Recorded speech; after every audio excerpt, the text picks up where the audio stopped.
Bien, como lo habíamos anunciado, vamos a hablar de política de género. Vamos a hablar en particular de la ley de cuota de género que se implementó en esta elección nacional aquí en nuestro país y evaluar un poco cuáles fueron los resultados, qué tan positivos fueron los resultados. Estamos con Nikki Johnson, que es politóloga, justamente especializada en temas de género. ¿Qué tal, Nikki? Buenas tardes. Buenas tardes. Hagamos una mini biografía tuya. Tú sos inglesa. Soy británica. Sos británica. Sí. Algo más, un poquito más amplio. Sí. ¿Estás en Uruguay desde hace cuánto? Desde hace 15 años ahora. Me radiqué acá en el 99, había venido por primera vez en el 96, justamente para hacer el trabajo de campo para mi doctorado, Sí. que fue en ciencia política, y lo que vine a estudiar era una pregunta que me formulé a través de lectura, no conocía a Uruguay. Claro. Y lo que me llamó la atención de este país fue justamente que fue un país de vanguardia a principios del siglo XX en la promoción de los derechos de las mujeres, particularmente los derechos políticos, pero en el primer parlamento de la época postdictadura no hubo ninguna mujer electa como titular. Después desde el 42 hubo mujeres en el parlamento. Entonces me pregunté, ¿qué pasó acá? Y sigo investigando en esa misma línea. Claro. En realidad, cada vez yendo más a fondo, viendo más detalles. Claro. Ahora sos investigadora del Instituto de Ciencias Políticas. Sí, yo coordino el área de investigación de política, género y diversidad, y en este año en particular estoy coordinando, como desde el 2004 hacemos un proyecto de investigación de seguimiento electoral desde la perspectiva de género, Claro. que por segunda vez estamos haciendo en convenio con Cotidiano Mujer y con financiación de la cooperación holandesa, por la cual estamos muy agradecidos, obviamente. Y en algún momento tu objeto de estudio se transformó en tu casa, en tu país. Sí, me quedé. Sí.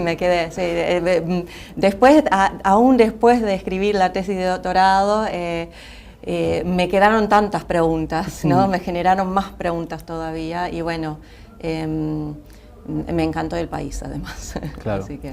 ¿Qué tiene de atractivo Uruguay, desde el punto de vista de tu trabajo, de la investigación? ¿Por qué te pareció interesante quedarte y seguir trabajando? Bueno, porque en este tema en particular sigue estando lleno de contradicciones, lleno de cuestiones donde para mí no cierran del todo, ¿no? En Uruguay figura como uno de los países más democráticos de la región, siempre, ¿no? Sí. En los índices, menos en este punto.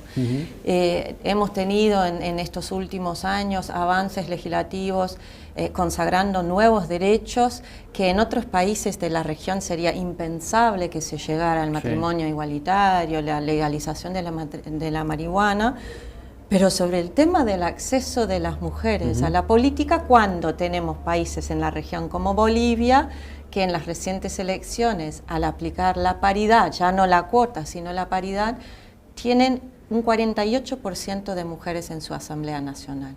48. 48. ¿Cómo está quedando Uruguay tan desfasado y tan, además, rezagado con respecto a su propia trayectoria y con respecto a su trayectoria en otros temas? Sí. Sí.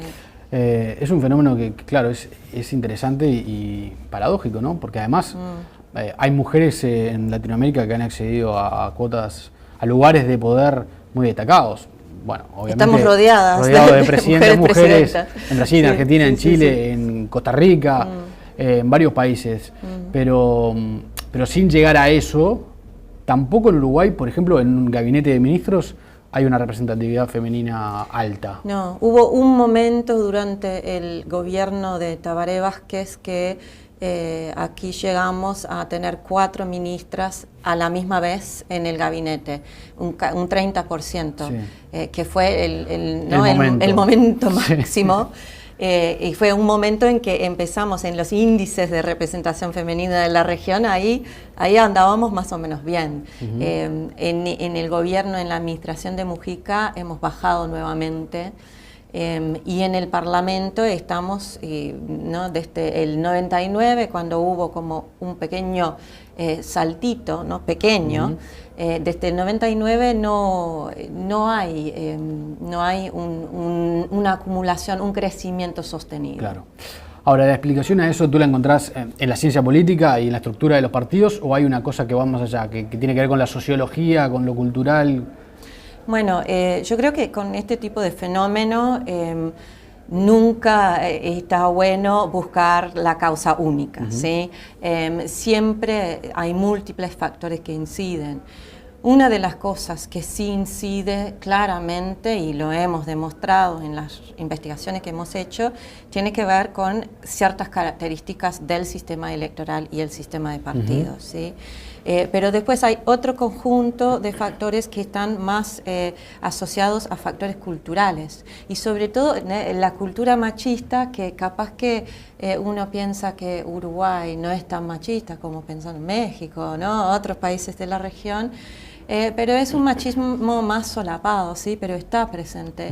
Y uno lo puede advertir más marcadamente en la política, y no lo estoy diciendo así nomás, ¿no? Hemos estudiado, si uno revisa los diarios de sesiones del Parlamento, las discusiones, algunas expresiones realmente conservadoras que expresan senadores de la República respecto al rol que deberían desempeñar las mujeres en la sociedad y su lugar en la política, que uno piensa que leyéndolos que estaríamos en el siglo XIX, no en el siglo XXI, ¿sí?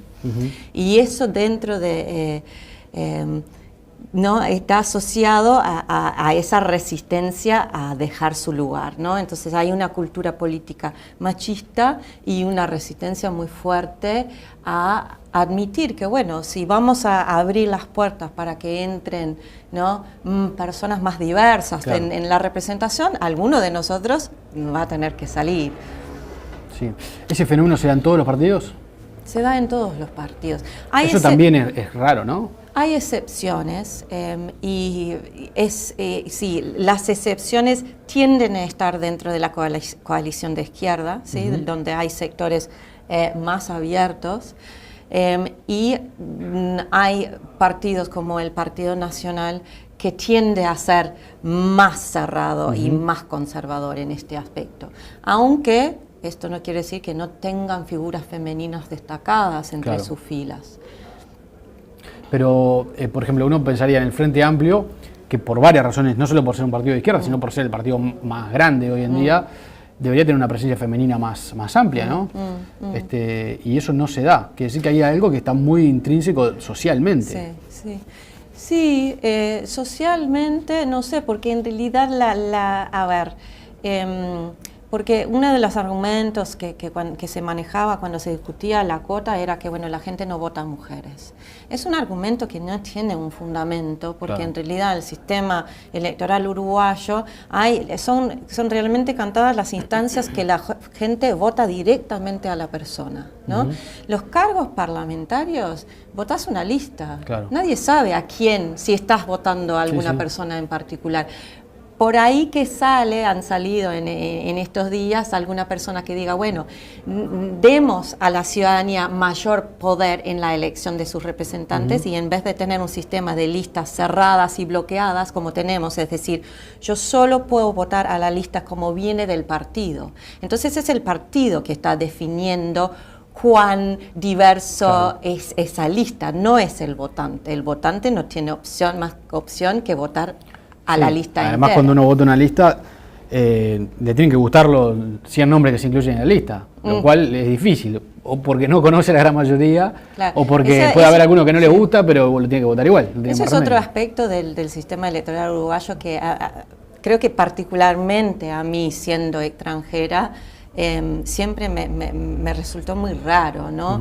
Que los partidos, sí, legalmente se les permite presentar hasta la cantidad de candidatos hasta el número de bancas en disputa. Es decir, si querés presentar una lista al Senado con 30 candidatos, podés. Evidentemente, una sola lista jamás te podría sacar todas las 30 bancas.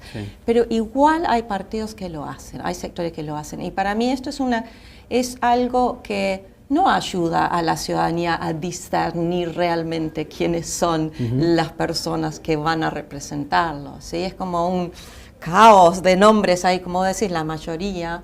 No sé quiénes son, además tenemos por cada titular 3 suplentes, entonces estamos hablando de 120 nombres en una lista. Sí, sí. No, para mí como no linda en lo absurdo. Sí, eso, sí, se está votando algo que en su gran mayoría no tiene sentido. Y no ayuda para mí a la transparencia, ¿no? La transparencia para mí es un elemento fundamental de la democracia. Yo creo que hay aspectos que también el tema de las alianzas electorales, yo voto a esta lista y termina saliendo el primero de otra lista porque estaban en una alianza o un sublema, entonces mi voto contaba para otro que yo no tenía nada de ganas que saliera electo. Y eso no siempre... Claro, los que están en la política manejan perfectamente. Entienden la lógica, los que estudiamos manejamos perfectamente, pero los ciudadanos de a pie que capaz que no interesan mucho, están obligados a votar, les pasa por encima, yo creo, y son cosas que sí, que le restan transparencia para mí al sistema democrático uruguayo. Claro. ¿Qué evaluación haces de la ley de cuota de género? Mira, lo que estamos viendo con los resultados hasta ahora, que bueno, faltan las proclamaciones oficiales de la Corte, que se supone que van a estar el lunes o el martes, ¿no? Pero ya yo en ese sentido, el panorama del Senado, cuántas mujeres van al Senado, está claro. Cámara de Diputados... Ahí se alcanzó más o menos un tercio, ¿no? Son claro, 9 claro. Y esto es lo que preveíamos en realidad. Nosotros en años anteriores lo que hemos hecho, porque, a ver, la propuesta de la cuota, la primera vez se presentó un proyecto de ley de cuotificación en el 88. Entonces es una propuesta que está en la agenda política desde hace más de 20 años estaba, cuando finalmente se aprobó en el 2009. Entonces nosotros lo que hacíamos era tomar los resultados de una elección y decir, bueno, ¿qué hubiera pasado si se habría aplicado en estas elecciones la cuota? Y ahí lo que se veía era justamente que la cuota generaba un aumento, pero el impacto era bastante acotado, era limitado. Donde mayor impacto tenía, y esto... también se ha demostrado en estas elecciones, es en el Senado, ¿sí? Justamente por esas características que yo decía antes del sistema, el Senado es una única circunscripción nacional con 30 bancas en disputa. Además, tiende a haber un menor índice de fraccionalización, es decir, esas 30 bancas se reparten entre un número menor de listas. Si comparamos, por ejemplo, con el departamento de Montevideo, en la Cámara de Diputados sí hay 19 circunscripciones, no es una única, que varían mucho en su magnitud. Hay varias circunscripciones que tienen solamente 2 bancas, y Montevideo es el más grande, que tenía una adjudicación previa de 40 bancas esta vez. Pero en Montevideo, aunque son más bancas, y uno piensa, bueno, más bancas, pueden entrar más mujeres. Hay muchas listas. Muchas listas. Entonces, muchas listas ganan pocas bancas. Claro. Entonces, sí, se supone, y también estudiando desde las internas de las últimas elecciones, cuando se implementó por primera vez la cuota, las internas de este año y las listas al Parlamento ahora de octubre, los sectores tienden a hacer una aplicación minimalista de la cuota. ¿Sí? Eso, lo que dice la ley es que en cada terna de candidatos, cada 3 lugares en la lista, tiene que incluir candidatos de ambos sexos. Claro. No pueden del lugar 1 a 3 tener 3 hombres ni 3 mujeres. En ningún lado dice que el número 3 de la lista tiene que ser mujer. En ningún lado. Esa es la aplicación minimalista que tienden a hacer la mayoría de los sectores. Claro. Una única mujer y en el tercer lugar. Podría ser una lista de mujeres con un hombre en el tercer lugar, en el sexto lugar. Bueno, tenemos, en estas elecciones tuvimos. ¿No? Capaz que está interesante ir al detalle del Senado, ahora el Senado electo. Lo que tenemos en este Senado son 11 listas que ganaron, que entre sí repartieron esas 30 bancas. ¿Sí? Todas esas listas, menos 2, incluyeron el mínimo número de mujeres, es decir, hablando de los primeros 6 lugares, porque 6 es el máximo número de bancas que hace 3 ciclos va ganando un sector en el Senado. Claro. más de 6. Después lo de 6 pueden poner todas mujeres, claro, que pueden poner políticamente lo que correcto. porque no van a salir. Que no van a salir. Entonces, si miramos hasta el lugar 6, vemos que todas las listas menos 2 incluyen solo una mujer en cada una de esas ternas, solo claro. 2 mujeres en esas. ¿En general en el tercer y en el sexto lugar? Bueno, todas menos 3 la ubican en el tercero y en el sexto lugar. Sí. ¿Cuáles son las excepciones? Una excepción es la lista 609, de las 609, sí. que en vez de ubicar, incluye solo 2 mujeres en los primeros 6 lugares, Lucía Topolansky y Patricia Ayala, pero a Topolansky la ubican en el lugar 2, no sí. en el 3. Sí. Patricia Ayala sí estaba en el sexto. Las otras 2 listas excepcionales son, por un lado, la lista del Partido Socialista, que es una lista paritaria. En esos 6 lugares hay 3 mujeres y 3 hombres. Y la primera terna es un hombre seguido por 2 mujeres, ¿sí? Hay mayoría de mujeres, pero la lista encabezada por un hombre. Y la otra lista que se aparta de ese patrón de aplicación minimalista es el Senado de Constanza Moreira. Claro. Que además es encabezada por una mujer. La única encabezada por una mujer. Y que además tiene mayoría de mujeres. De las primeras 6, 4 son mujeres. Es el espejo de la aplicación minimalista. Hacen una aplicación minimalista de los varones. Claro. ¿Sí? Entonces hay 2 mujeres. aplicaron la cuota a rajatabla a los varones. Ahí va, exactamente. Entonces sale al revés. Pero ya que son pocas listas que ganan, y hay varias que ganan, hay 2 listas que ganaron 6 bancas, ¿sí? Eso es poco común en realidad. Claro, la 609 y la 404. Y la de la calle Pau. La 404, sí. Entonces, la cuota tenía un impacto importante. Serán electas como titulares 9 mujeres al Senado, un 30%. Claro. ¿Sí? De esas mujeres... cabe decir que hay 2 que no sabemos si van a asumir la banca. ¿Quiénes son? En primer lugar, Mónica Xavier, que es presidenta del Frente Amplio, y que ella, siendo senadora, cuando fue electa en el 2012, siendo electa presidenta del Frente Amplio, el acuerdo anterior a la elección interna del Frente Amplio, lo que se resolvió en el plenario era que quien fuera electa no podría ocupar un cargo sectorizado, ¿sí? Tenía que ser una figura amplia, ¿no? Una figura del Frente Amplio, y no de un sector. Entonces, por eso, ¿cómo es que ella se pudo candidatear a las elecciones, ¿no? Porque será electa por el Partido Socialista. Claro. Porque el Partido Socialista ofreció a los otros sectores llevarla como candidata. Y si miramos las otras listas al Senado, está en todas, ¿no? No en lugares salibles de las listas, porque no era la intención. Claro, la cuestión es que ahora es electa y la banca es de la bancada del Partido Socialista. Entonces, ¿y su suplente quién es? Su suplente es Daniel Olesker. Y su segundo suplente es Julio Bango. Entonces no hay posibilidad de que ella, renunciando a la banca, hubiera... Ahora ahí, políticamente... Bueno, es una pregunta para el Partido Socialista, pero quizás no tendría que haber ocupado ese lugar ella sino otra mujer. Bueno, o había otra posible solución, que es porque la lista utiliza el sistema respectivo, es decir, hay una lista de titulares, la lista vertical, y después cada titular tiene sus 3 suplentes en una fila horizontal respectivos. Sí.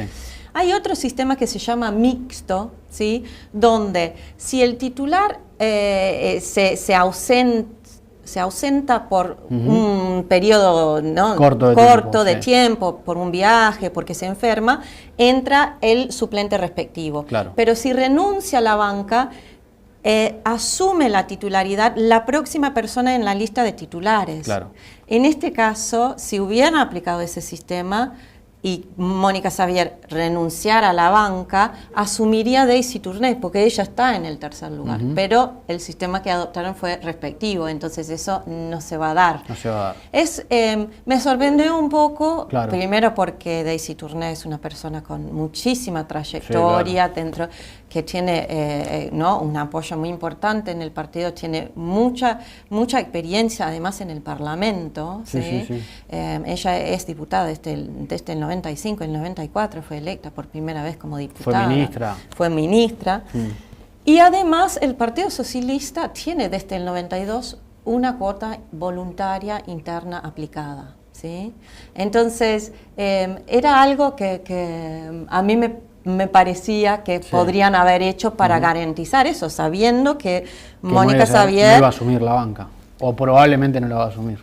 Probablemente, eso hay que ver. Capaz que renuncia a la presidencia del Frente Amplio, capaz que, no sé si es posible, podría pedir licencia. Viste, los ministros cuando asumen, piden licencia.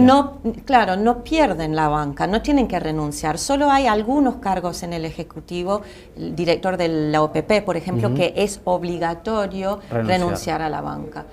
Capaz que puede pedir licencia porque su mandato como presidenta del Frente Amplio termina ahora en el 2016. Claro. Entonces, capaz que a mitad de periodo sí vuelve al Senado. Eso está por ver. La otra senadora, decíamos que había dos, es Graciela Bianchi. Claro, porque es electa diputada y senadora. Es verdad, ella fue ubicada en la lista de diputados de la 404 en el lugar 3 de la lista, ¿sí? Y también en el lugar 3 de la lista del Senado. Ambos lugares claramente eran lugares salibles, no había ninguna duda en ningún momento que esos lugares iban a salir electos. Ahí yo veo una resistencia, yo lo interpreto como una forma de trampear la ley. No es ilegal, ¿sí? No es ilegal porque el sistema permite candidaturas múltiples, pero el objetivo de la ley, como está expresado en el artículo 1, es lograr la integración equitativa de hombres y mujeres en los órganos electos. No es lograr la participación equitativa en las listas, ¿sí? Entonces, si ese es el objetivo y yo de antemano pongo a la misma candidata en 2 lugares salibles y le pongo en ambos lugares un suplente varón, yo estoy previendo que mi bancada va a tener una mujer menos. Claro, ¿sí? Se va a anular. Una de las 2 bancas se va a anular con la otra. Una de las presencias femeninas se va a anular, ¿sí?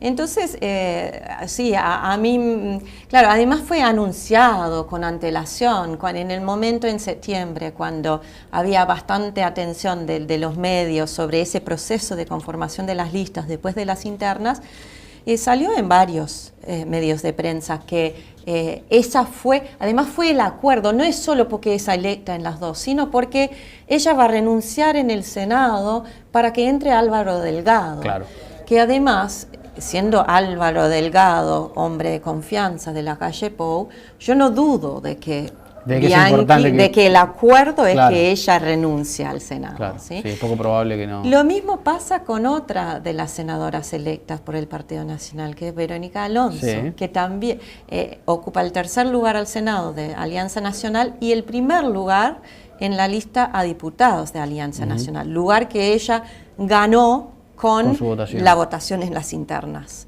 Pero también, en ambos casos, su suplente es varón.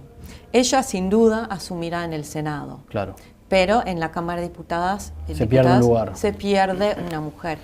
En la Cámara de Diputados, como tú decías hace un rato, no tuvo efecto. Mira, en realidad yo hasta que tenga las proclamaciones de la Corte adelante mío... Pero el número los números que yo estoy manejando entran... seguro 14 mujeres y podrían entrar 18. Pero y en la elección pasada eran 14, ¿no? Las electas. Eran 15 las electas. 15. Es decir, no tuvo efecto. Entonces, claro, si esas 4 que para mí son posibles, pero dependen de la asignación de bancas por cociente decreciente, que es cuando no llegan a la totalidad de votos que se requiere para ganar la banca y la Corte Electoral tiene que armar ese puzzle de decir, bueno, ¿dónde le corresponde a este partido 6 bancas más? ¿En qué departamentos le va a tocar? Ahí podrían salir electas 4 mujeres más. Podríamos llegar a un escenario maximalista de 18 mujeres electas a la Cámara Baja. Igual sería baja la cuota, ¿no? Digamos, de 18 Igual el 99. impacto, claro, es mucho más bajo el impacto. Claro. Ahora, ¿se puede mejorar eso? Porque en realidad este proyecto solo tenía validez en esta elección. ¿Cómo se hace para, digamos, una ingeniería que combata la ingeniería electoral que existe en Uruguay Porque en realidad es una ingeniería que la de diputados, que es muy compleja de entender, que está desarrollada por los partidos durante un siglo, que en realidad no es por un tema de género, es una ingeniería por otras razones, pero que hoy lo que están pagando, de alguna manera, en este caso, son las mujeres, ¿no? Bueno, mira, hay diferentes propuestas ya sobre la mesa, ¿sí? Digamos, la apuesta más acotada, más sencilla, es la que hizo el año pasado la diputada Marta Montaner del Partido Colorado, que presentó un proyecto de ley para extender la aplicación de esta misma ley sin cambiarla, sin modificarla, pero la misma ley por lo menos en 2 ciclos electorales más. Claro. ¿Sí?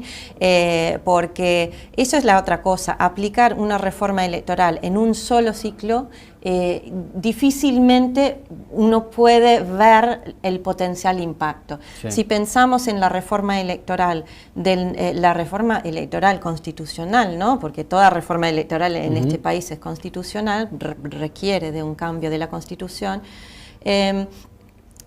se votó en el 96 y imagínese que solo después del 99 ya se podía hablar cuáles eran los efectos. No, todavía estamos, ya ahora más o menos el sistema de partidos se está acomodando a eso, ¿no? Sí, claro. Lo que todos y los ciudadanos también, el hecho de votar en las municipales o las departamentales es una cosa distinta. Sí, para el uruguayo fue un cambio cultural, porque antes uno era un partido. Y recién creo que en las últimas elecciones estábamos viendo que se les cayó la ficha, que acá puedo hacer algo diferente y puede tener un impacto diferente. Sí, estamos todos aprendiendo a usarlo, los políticos entonces, y los votantes. Entonces, aplicar una sola vez realmente es como si no lo hicieras. Claro, ¿no? Ahora, el mismo sistema durante 13 elecciones, ¿tiene sentido con estos resultados? Yo creo que no, yo creo que además hay que hacer otras cosas. Otra propuesta que se ha planteado, que fue puesta en el tapete por organizaciones feministas que hicieron un relevamiento de firmas, es aplicar en vez de la cuota de 1/3 la paridad, ¿sí? La paridad implica alternar. Uno y uno. Uno y uno, ¿sí? Hombre-mujer o mujer-hombre en las listas. Esta es una medida que ha sido avalada en la región en las conferencias regionales intergubernamentales, ¿sí? De las Naciones Unidas. En el Consenso de Quito en el 2007 fue por primera vez se planteó la necesidad de ir a la paridad. Y hoy en día hay 4 países de la región, Bolivia, que ya mencionamos, pero también Costa Rica, Nicaragua y Ecuador, que también, todos países, menos Nicaragua, que no aprobó una ley de cuotas, pero los otros países aprobaron en los 90 ley de cuotas, aplicaron la ley de cuotas en varias instancias electorales, vieron que no era suficiente y subieron la apuesta. Optaron por la paridad. Entonces, esa es otra propuesta que se ha planteado también. Es difícil de llegar políticamente en Uruguay, ¿no? Va a ser muy resistido, sí, seguramente, porque si se resiste porque 1 de cada 3 tiene que ceder su lugar, ¿no? Cada 2 tiene que ceder, más difícil. Y además con este sistema uruguayo, en Montevideo, donde hay 40 bancas, eso puede tener un efecto importante. En el interior, en muchos departamentos hay 2 o 3 bancas que son de partidos distintos. Prácticamente el efecto nosotros, ni con la paridad se llega a la cosa. No, exactamente. Nosotros cuando hicimos la simulación del efecto de la cuota, también hacemos la simulación del efecto de la paridad, obviamente. Por ejemplo, en las elecciones pasadas, en el 2009, la cuota que ya mencionamos, pero fueron electas como titulares 19 legisladoras, ¿sí? Entre senadoras y diputadas. Con la cuota hubiera aumentado a 26, ¿sí? Un aumento como en este caso, que tendremos 25 si tenemos suerte, ¿sí? Con la paridad hubiera subido a 37, de 19 a 37, casi duplicaba, ¿no? Entonces, el impacto es importante, pero bien, como tú decís, se limita a Montevideo. las circunscripciones más grandes, Montevideo, Canelones y el Senado. Después los del interior, porque lo que pasa es que cuando hay dos bancas en disputa y tenemos un sistema de partidos, que por lo menos dos partidos grandes hay, ¿no? Por lo menos, y varios chicos. Se dividen las bancas. Ni siquiera un partido puede pretender ganar las dos bancas. Es casi imposible. ¿Sí? Hoy en día, como está el mapa político hoy, es prácticamente Claro, imposible. y además se agrega a eso la complejidad del sistema de partidos uruguayo, que es no votamos a un partido, votamos a un sector dentro de un partido. ¿Sí? Entonces hay otro nivel de competencia que hace que el grado de competencia es muy alto. Claro. Entonces las disputas en los departamentos donde se disputan 2 o 3 bancas realmente se convierten en disputas, ¿no?, entre las cabezas de lista. Claro. El único lugar relevante, cabeza de lista. De hecho, en este Parlamento vamos a tener mujeres por departamentos del interior, ¿sí? Tradicionalmente, más mujeres han sido electas por departamentos del interior, primero por el Partido Colorado, ¿sí? Que ha tenido diputadas en Rocha, Tacuarembó, Cerro Largo, menos el Partido Nacional, pero en La Valleja y Cerro Largo también tuvo en su momento una diputada. Y dentro del Frente Amplio, el único sector que elige mujeres en el interior es el MPP, pero ha tenido varias diputadas. En Río Negro 2 veces hubo una mujer, Patricia Ayala fue electa diputada antes de ser electa como intendenta, ahora está electa como senadora. Después, en estas elecciones vamos a tener por la 609 en Colonia, en Paysandú. Tal vez en Colonia, la 609 va a tener una mujer diputada y sacó 2 diputados, algo que es muy poco común, como decimos eso hoy. Es muy poco común. El mismo grupo sacó 2 diputados en Colonia. En Salto posiblemente, bueno, en Canelones será reelecta Orquídea Minetti, que no fue electa como titular en la última legislatura. Claro. Ella asumió la titularidad cuando a mitad de periodo más o menos, creo que fue Esteban Pérez, el diputado por el MPP, que renunció a la banca y ella entra. Sí. Ahora sí entra como titular, entrará como titular en este periodo. Pero esas mujeres, la presencia de esas mujeres no es por la cuota, porque lo que dice la ley de cuotas respecto a esos departamentos chicos es que si la lista, cuando se disputan 2 bancas, ¿sí?, es decir, el partido o el sector puede presentar 2 candidatos titulares. Si el primero es de un sexo, el segundo tiene que ser del otro sexo, pero ya que el segundo lugar no es un lugar salible, no tiene simbólico. Impacto. Sí, exactamente. Sí. Niki, muchas gracias por este análisis, muy interesante. Muchas gracias por invitarme. Y veremos cómo sigue esto, porque seguramente va a generar mucha discusión de ahora más, ¿no? Cómo ayornar la ley para cumplir con el objetivo. Claro, eso es parte de la ley, ¿no? La ley en sí incluye ese artículo que obliga a la legislatura electa en estas elecciones a evaluar su impacto y decidir qué hacer. Si volver a lo de antes, ¿no? Si seguir con la misma ley o mejorarlo. Que obviamente el estudio que nosotras estamos haciendo, aspiramos a que sea un insumo para ese debate. Muchas gracias. A ti. Hacemos una pausa y ya seguimos.